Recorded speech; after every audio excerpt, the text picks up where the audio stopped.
Hello, everyone. Welcome to Heavy Rotations. My name is Tom Jennings. I'm here with my son, Trevor. And, of course, who we forget to introduce at the beginning of the show, who's become regular. RCA Records used to have a dog that was their little symbol. We got our dog, the mascot of the show, Mr. Baxter. Mr. Baxter. And we figure if we can get Baxter enthusiastic about this show, we can certainly get anybody enthusiastic. Yeah, he likes to just kind of sleep. Like he's looking, he's like, I think somebody's talking about us. But we're not just vinyl lovers, we're dog lovers here. So you'll periodically see Baxter make an appearance. And occasionally he'll just offer some bits of wisdom about a particular album that he likes. Do you know who Baxter's favorite band is, by any chance? Probably Big D and the Kids Table. Big D and the Kids Table. Yeah. Excellent. Yeah, dogs. It's we laugh, but dogs do listen to music, and I know it's funny. I don't know if this is true before we get into the regular part of the show, but they're actually on a Beatles album. It is rumored, and you can look this up because I found it on the internet. Maybe even before the internet, that there's a special kilotone that only dogs can hear at the end of side 2 of Sgt. Pepper. Oh. That makes dogs bark.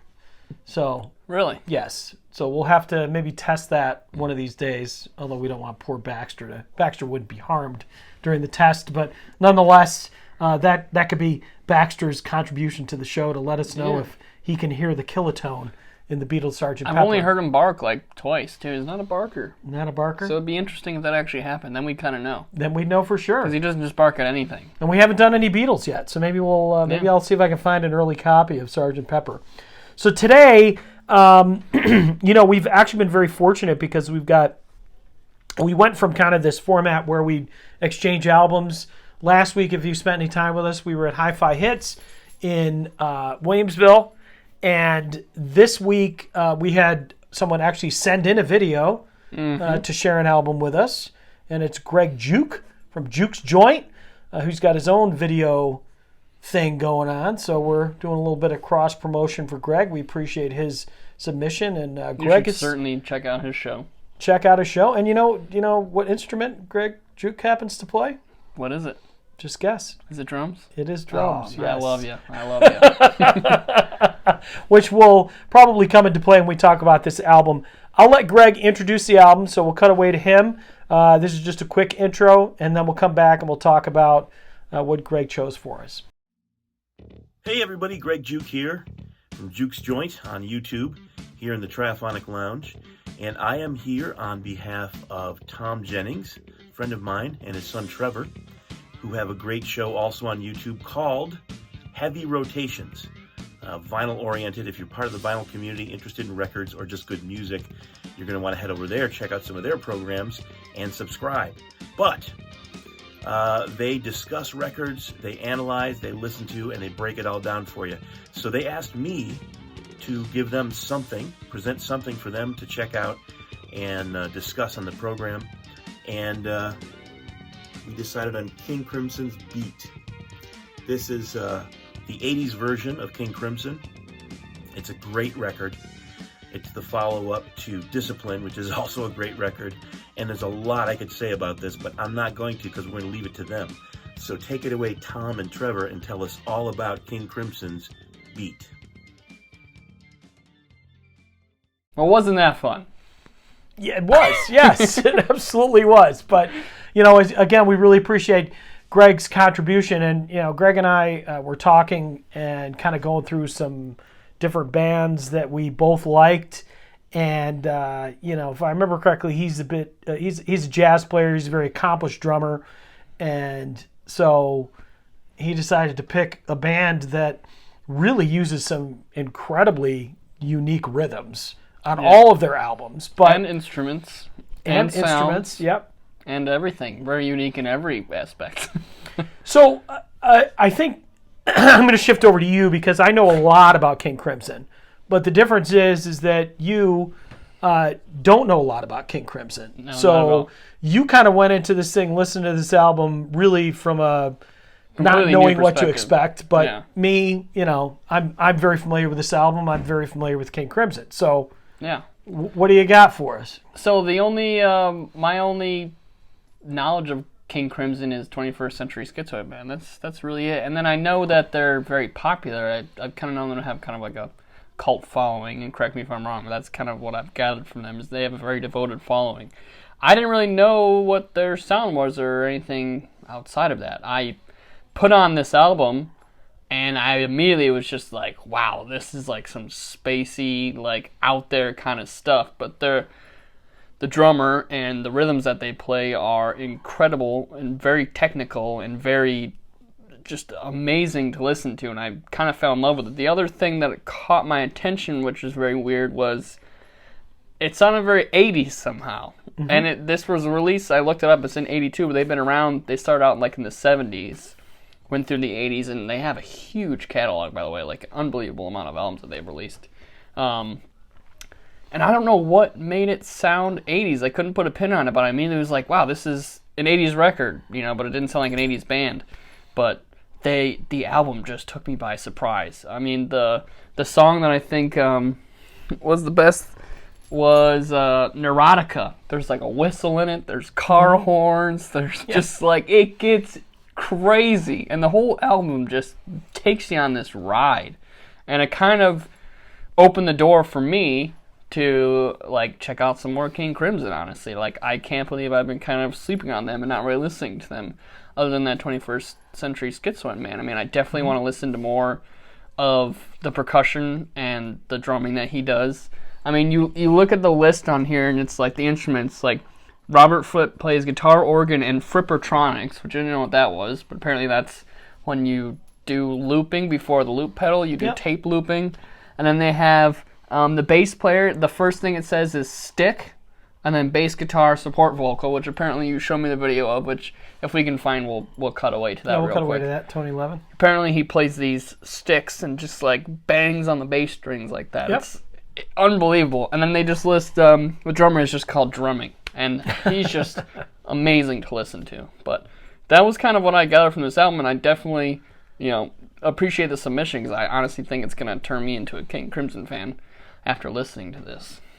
Well, there's a lot of history to unbox when it comes to King Crimson. Now, it's interesting, 21st Century Schizoid Man, which was their very first album, and two of the members of that original group actually went on to become famous in other groups. That lineup for the very first album, which you said is probably their most popular, I think it is, they only lasted for one album, and then they broke up. Oh, really? So King Crimson has pretty much been Robert Fripp and whoever Robert Fripp decides to hang out with. In fact, is the album before it was called Discipline, and this was the follow-up to Discipline, and those were the first time that King Crimson had two albums in a row with the same lineup. That's how often they changed lineups. That's insane. So, and that's sort of a weird thing from the progressive rock community. And I guess Robert Fripp doesn't like to be categorized as progressive rock because he has the classical elements, the experimental elements, and, it is really hard to sort of pigeonhole him. Yeah. But Bill Bruford, who's the drummer on this album, original drummer for Yes. He played a little bit with Genesis in the touring version. So he's a prog rock drummer for sure. He's a prog rock drummer, hands down. And that's kind of when I listen to prog rock, the drumming is what I pay attention to, because it's unbelievable what they have to work through. Yeah, and Bruford is known for really being a very experimental. The guy that took over for him in Yes was more of a kind of a straight-ahead guy, a guy named Alan White. Okay. And if you listen to Yes, you can really see the difference between the Bruford era and the Alan White era. But back to that first album. So the lead singer on the first album was a guy named Greg Lake, who is Emerson, Lake, and Palmer. So that's that Lake. And Greg Lake actually, in one interview, in fact, an interview that I did that was quoted on some other articles, said that he wished that Fripp had discontinued the use of the name King Crimson after that first album, because he felt like they were the original lineup, they should have been that. And the reason he went to his next band and made it Emerson, Lake, and Palmer is because they would be forced to never change the lineup. Isn't that interesting? Oh, wow. So, there really is a lot to this band. That's yeah, insane. so that's really cool. So, and it's funny, he's like, yeah, well, if we call it Emerson, Lake and Palmer, nobody, if somebody leaves, they can't take the band name with them. True, yeah. And he was very resentful of the fact that Fripp kept the band name, and he used it for many years. Another guy who was on that first album was a guy named Ian McDonald. He was a keyboardist. He winds up in Foreigner. Now, Foreigner and King Crimson, I know you got that face like most people would think, Foreigner, where's this come from? But, yeah, so that's where he goes. But on this album, you said you got Robert Fripp, Tony Levin, the bass guy, who plays the stick, and I believe the stick is also a type of bass instrument. And then he has those funky finger things that I was showing you as well. And he actually went to school at the Eastman School of Music in Rochester, New York. Wow. Yep, and he is known as one of the best bass players around. He played with not only King Crimson, but Peter Gabriel. So he's known for playing with him as well. So, and this Adrian Belew, what's interesting about this album is, so Greg Lake says, hey man, I wish that King Crimson disbanded after I left because I feel like we were the original King Crimson. They have a whole bunch of lineup changes. At one point, this guy named John Wetton is with them. He was the lead singer. He went on to form Asia. So everybody knows who Asia is. He has connections to King Crimson as well. But Adrian Belew, when he joined the band, they took on this a bit of a different sound. And Belew did not want it to be called King Crimson. But because of the pressure from the record company, they felt like, and Robert Fripp was like, well, if people are gonna buy it, it needs to be a name that people know. So they knew the King Crimson name. They literally very little connection to the previous lineups. And when they first went out touring, they didn't play 21st Century Schizoid Man or any of the early stuff. They played only song from these three albums, which was the one before this, which is called Discipline. This is Beat. And then the third one was Three of a Perfect Pair. And Belew used to have people that would yell at him all night and boo him because they were so different from the other King Crimson lineups. And you know how people are when it comes to their bands. Yeah. So the fans of the 70s lineup were all yelling and hated the 80s lineup. So the only comparison I can think of, and I know our producer Meredith is a Black Sabbath fan, for example. So Ronnie James Dio takes over for Ozzy Osbourne. Now, when Dio was in Sabbath, they sang old Sabbath songs, but there still were people that never accepted Ronnie James Dio as the lead singer of Sabbath. There were people that never accepted this particular lineup of King Crimson as King Crimson. They looked at them as two different kind of entities, even though the lineups were, changing around a lot. But so yeah, as I said, there's just a lot of history to this, and I don't know, these three albums from this particular era, and all the covers, if you see them, they look very similar in style and everything. I thought this particular lineup they were special. They were really special. Does the sound change significantly? Like as a first-time listener of King Crimson, I'm picking up on an era, but not if I listen to any other King Crimson, it's going to be like a totally different experience. Or there's some sort of similarity between there? Well, Robert Fripp is kind of the glue that keeps it together, and Fripp always sort of pushed the envelope on different types of sounds. Okay. They actually have a new lineup, which, even though this lineup didn't play the old stuff, the newer one that's formed within the last 5 to 7 years does perform some of the old stuff. They didn't invite Adrian Belew to this lineup, which was kind of the new lineup, which is kind of a bummer. But what they did do is they have 3 drummers. Oh, wow. So they have 3 drummers out front, like full of the drum stage. sets and everything? Full drum sets and everything. Wow. Yeah. So triple drummers out front, and again, Fripp, it kind of he's really into these rhythms and experimental sounds and putting things together. Adrian Belew, he's the guy that was able to take a guitar and they sort of say he could make it talk, through different effects. He's doing a lot of kind of whammy bar stuff and things like that. And his playing is very distinct. And I love his vocals. Adrian Belew is a great vocalist. And he kind of reminds me of David Byrne from the Talking Heads, which is where I think that 80s, you hear that 80s influence. That was my next question as well. Yeah. I couldn't put a pin on why it sounded 80s. To be honest, I don't listen to a lot of 80s music, but for some reason I immediately put it on. I was like, this sounds 80s, but I don't know why. Like, I don't know if there's something with, like, that era with having a lot of reverb or, like, something with the vocals that they used to do that makes it distinct, but I knew immediately the era that this was produced. Yeah, and it's funny you pick up on that because I didn't necessarily pick up on that because I always think of King Crimson as really having its roots in the 70s. Yeah. And I think that their stuff in the 70s it's funny because I was just listening to some older stuff this afternoon as well, trying to sort of wrap my brain around, like you said, what is the connection? And you could definitely tell that it's sort of the same, I don't know what you want to call it, sort of the same concept musically. Yeah, like that prog rock. But they don't necessarily like prog rock, but the only thing I can think of is like, maybe a Buffalo Philharmonic Orchestra is going to change out its players all the time, but they're still the Buffalo Philharmonic Orchestra. They play classical music. They do this. This is their style. Prog rock bands have sort of done that same thing, even though these guys don't like to be called prog rock. I've said that 1,000 times, but I consider them prog rock.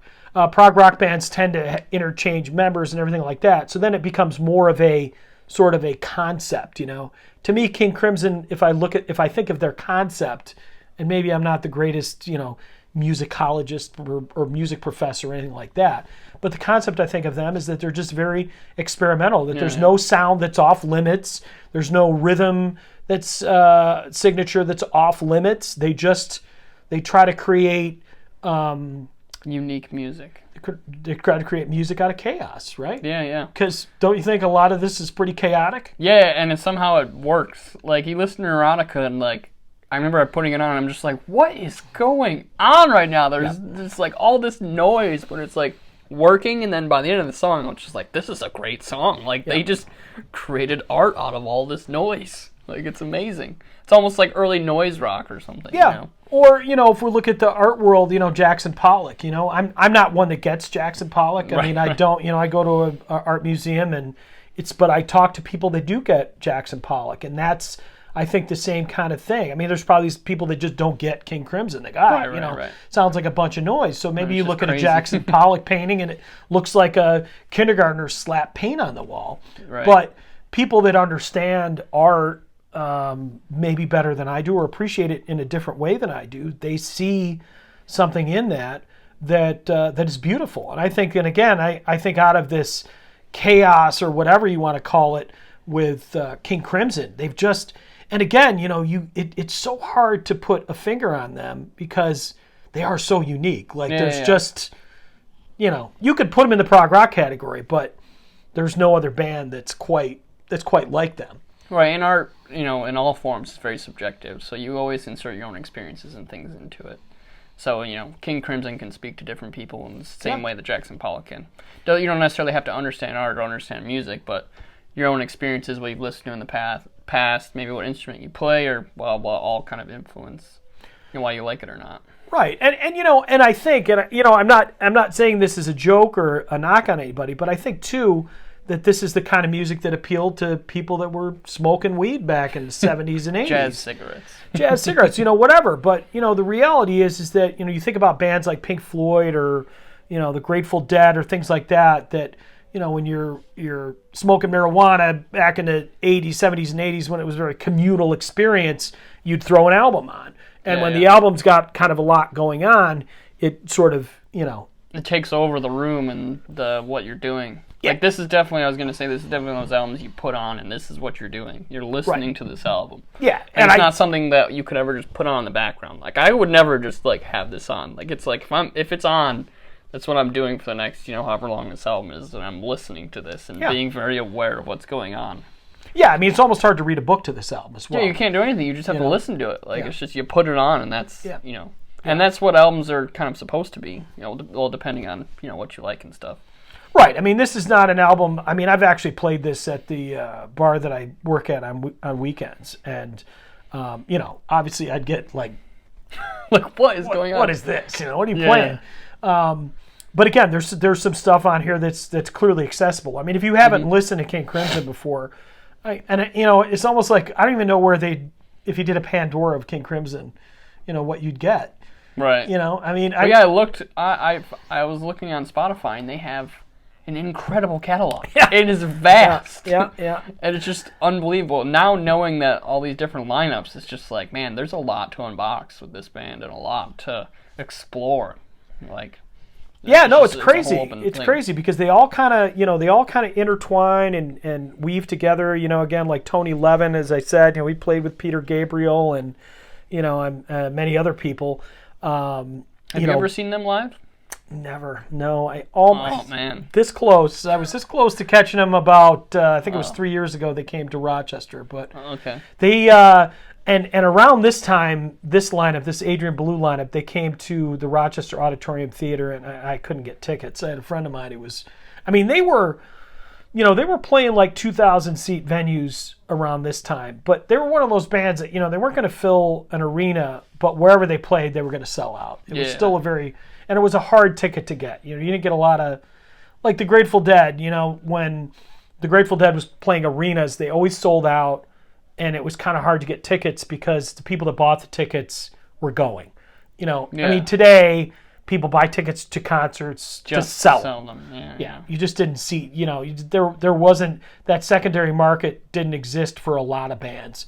Were there bands back then that, people bought to sell? Absolutely. You could go outside of almost any rock concert and somebody's, waving the tickets. And, we've all seen the Fast Times at Ridgemont High where the guy's selling the concert tickets and everything. But this was a hard ticket to get, and they really didn't come around a lot, But and I really discovered them through the band Asia, who bears no resemblance to the kind of stuff that King Crimson does, because the lead singer was one of their previous lead singers was John Wetton, and then the guy before him was one of the guys before him was Greg Lake, and then the funny thing is that John Wetton got booted out of Asia, and guess who took over his vocal spot temporarily? Was it Lake? It was Greg Lake. Wow. So yeah, these guys all kind of bounced around from band to band, and they all played together at any different point, but.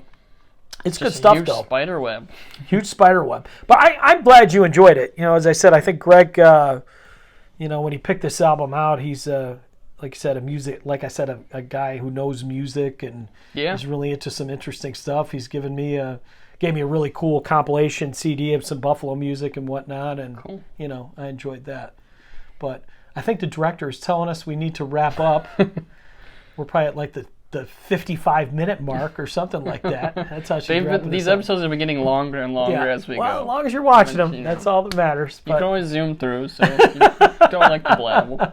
Absolutely. Well, you got anything else to wrap up as far as King Crimson? No, I just want to thank Greg for sharing this album. I think you made a King Crimson fan out of me, to be honest. There's a lot to explore now. That's great. And again, this is what it's all about, man. Music discovery. Yeah. And we're hoping that we give you something that you can discover as well. So until next week, from myself, from Baxter, of course, and from my son Trevor, who's been like a son to me, like a son, executive producer Meredith, and her gaffer. I was gonna say, are you gonna say gaffer? I still don't know what a gaffer is, but you like to say it. We're gonna find out one day that it's not anything good. You gotta put that in the closing credits. Gaffer, Meredith Snow. And then people are like, do you know what a gaffer is? It's actually not a good thing. I hope not. All right. Well, thank you very much. We will see you next Thursday. Also, Turntable Tuesday with Tom. That's out there. Juke's Joint. Bobby and the Pedestrians. We got all kinds of other stuff. Just trying to plug anything and everything you can possibly put out there. All right. We'll see you later.